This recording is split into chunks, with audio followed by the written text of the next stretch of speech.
This week's module is about data. To build and use language technologies, we need data. But what is it? How do we access it? How much do we need? When building language technologies, we can use data to train models, seed dictionaries, and provide content for games. For some languages, we can access recordings or texts that have been published publicly. For other languages, access is more restricted and controlled. Working with language data requires us to adhere to access and usage conditions, which may include restrictions on how the recordings are stored, how they can be shared, and what can be done with them. Some recordings will be okay to upload to cloud servers. Some may be required to stay on Australian servers. You may be restricted to using some recordings on only your own computer. Other recordings may not be permitted to leave a specific location, such as the land of that language. The information about restrictions should accompany the language material. We'll look at some mechanisms for providing access soon. In this course, we will focus on the rights, permissions, and ethics of working with existing recordings. The ethics around making recordings is different. For guidance, refer to the Understanding Linguistic Fieldwork book by Meekins, Green, and Turpin, mentioned in Week 1's module. Working with language data requires an awareness of permissions and ethics. When language is recorded in a research context, the ethics for that research will determine future use of the recordings. There may be restrictions on reanalyzing or reusing the data after a period. The ethics approval should describe any restrictions that would apply. When seeking to work with First Nations peoples' languages, the permission of the community must be sought. This is generally done by getting explicit permission from community elders.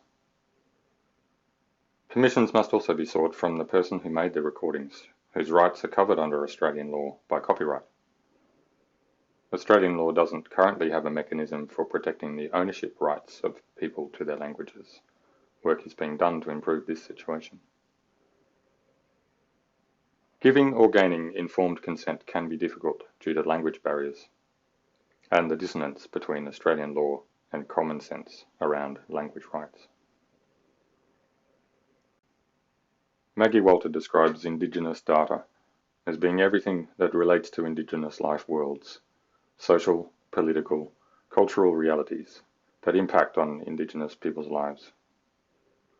At one level, this includes population statistics and health reports. It also includes language data, recordings of people's knowledge. Data sovereignty is the right of communities to own and govern data according to their own customs. Ray Lovett says data collected about Indigenous people should be subjected to the laws of the nation from which it is collected, including tribal nations. Ray is currently researching the connection between culture and well-being in Mai Kuwayu, a major Indigenous-led study in which the use of the research data is controlled by an Aboriginal and Torres Strait Islander governance committee. The Mai Kuwayu study led to the development of 5 principles of Indigenous data sovereignty, including the rights for Indigenous people to exercise control of the data ecosystem, the creation, development, stewardship, analysis, dissemination, and infrastructure of data. When working with language data, we must consider the formal procedures for ethics, the legal rights and permissions around data, codes of conduct and other guidelines developed by UQ and organisations such as Iatsis, and ethical clearance. The Iatsis Guidelines comprise 14 principles grouped under the following 6 categories: rights, respect and recognition; negotiation, consultation, agreement and mutual understanding; participation, collaboration and partnership; benefits, outcomes and giving back; managing research, use, storage and access; and reporting and compliance. I'll mention 2 of these principles. Principle 10 from Participation, Collaboration and Partnership. Indigenous people have the right to full participation appropriate to their skills and experiences in research projects and processes. Practically, when beginning a project, identify the appropriate people who are responsible for the Indigenous knowledges and practices involved. Community members, traditional owners, and others should be involved in the research as collaborators, advisors, or assistants. Principle 12, from benefits, outcomes, and giving back, is that research outcomes should include specific results that respond to the needs and interests of Indigenous people. Practically, you can discuss the research needs of the community and opportunities for collaboration in research. The policy of the Centre of Excellence for the Dynamics of Language, CODAL, is based upon three fundamental principles. Firstly, our commitment to ensuring a record for future generations and for all interested in Indigenous languages. Secondly, respect and celebration of the knowledge of language and story by the teller and their wish to be remembered. Thirdly, an acceptance that sometimes there will be a wish to restrict access to some material. Good Data, a book edited by Kate DeWitt, includes a chapter, Good Data Practices for Indigenous Data Sovereignty and Governance by Ray Levitt and others. Other topics in the book include data journalism, ethics of open source, policy-making considerations, and ethical use of data in social media. So we have permissions and ethics to work with some data. How do we know what we can do with it? Common mechanisms by which terms of use are documented are license agreements. There are a few systems. Here are just some. Open data is the movement to make some data open and available for anyone to use, without restriction from legal rights mechanisms like copyright. There are two components to open data. Technically open, the data is available in machine-readable formats, preferring data be published in standard formats, such as plain text files, not proprietary file formats like Word docs. And legally open, explicitly licensed in a way that permits reuse without restriction. Licensed data has limitations on what you can do with it.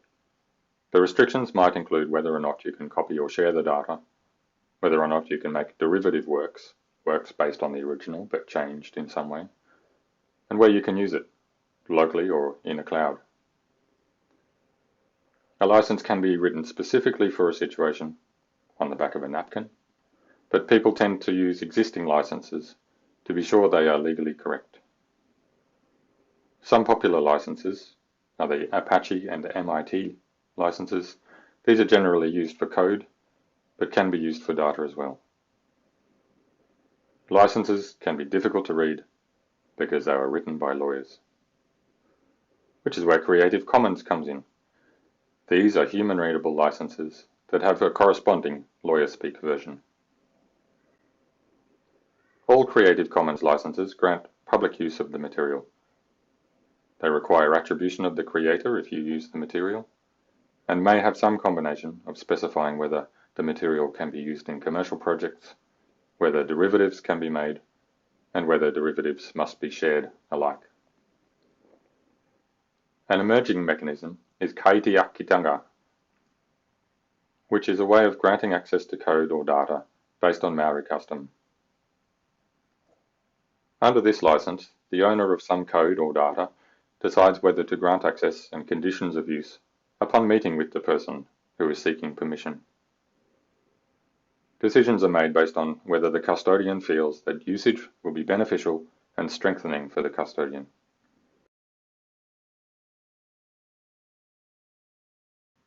With so many languages in the world, we need good systems to help organize language data. ISO 639 is a standard for classifying languages. The standard started in the 1960s with 2-letter codes covering 184 of the world's languages, typically those with large corpora of written texts. ISO 639 Part 3 uses 3 letters to classify over 7,800 languages. Some example language codes are: for English, the Part 1 code is EN, Part 3 code ENG. German, the Part 1 code is DE, the Part 3 code is DEU. For Arabic, Part 1 is AR, Part 3 ARA. There are problems with the system though. The codes were supposed to be arbitrary, however in practice they were derived from language names or words from the language. In some cases these words were derogatory or offensive. Significantly, the standard appears to be permanent. The registrar seems to have little inclination to modify the codes in response to requests for addition of new languages or separation of distinct languages that are represented under a single code. A more transparent and dynamic system has emerged to replace the ISO codes. Glottolog provides comprehensive information about the world's languages for free. In Glottolog, you can find language codes, names, bibliographies, and genealogies. Glottolog is updated regularly. They have a record for Light Mulberry.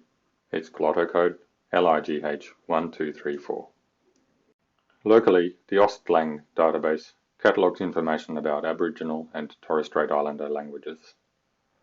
Ostlang was created in the 1990s by Nick Teberger, now archivist with Paradisic and a CI with Codal. The starting point was a language name database maintained by the Iatsis library, which had been used since the 1960s. Over time, knowledge about the names in the database improved and the data was updated. Some names have turned out to be place names. Others were confused with people's names. Some names were those given by neighbours, but not used by the speakers themselves. Ostlang contains names for languages and lists of synonym names, as documented by various researchers, and cross-references ISO 639 and Glotto codes. The lists of synonyms can be confusing, with names appearing in multiple codes, and requires thought and flexibility when searching. This is a search interface for Trove, the National Library database, which suggests language synonyms for name spellings using a technique called fuzzy search. The synonyms are retrieved from the Ostlang lists.